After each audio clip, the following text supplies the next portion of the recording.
ഒരു വ്യക്തിയുടെ ജീവിതത്തിൽ തൊഴിൽ സംബന്ധമായ എത്ര പ്രഷർ ഉണ്ടെങ്കിൽ പോലും അയാളുടെ മാനസികമായ അവസ്ഥയാണ് പ്രധാനം.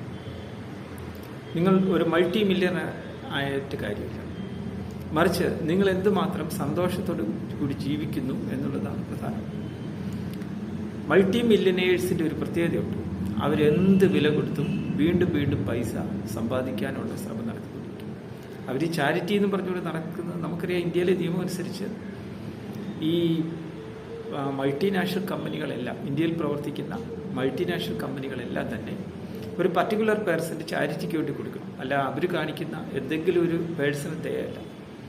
ഞാൻ മനസ്സിലാക്കിയെടുത്തോളം ഈ മൾട്ടി മില്യനേഴ്സിന് അല്ലെ വൻ വ്യവസായികൾക്ക് ഒറ്റ മൈൻഡ് സെറ്റ്: ബിസിനസ് ലാഭം, ബിസിനസ് ലാഭം.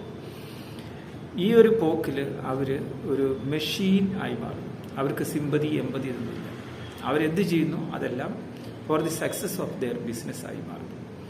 അപ്പം നമ്മുടെ ഈ വലിയ വ്യവസായി CJ റോയ് മരിച്ചൊക്കെ നമ്മൾ അറിഞ്ഞിരിക്കും. അദ്ദേഹത്തിൻ്റെ ജീവിതമൊക്കെ നമ്മൾ എടുത്ത് പരിശോധിക്കുമ്പം അദ്ദേഹം ഒരുപാട് സ്ട്രെയിൻ എടുത്തിരുന്നു. 16 മണിക്കൂറാണ് ജോലി ചെയ്തത്.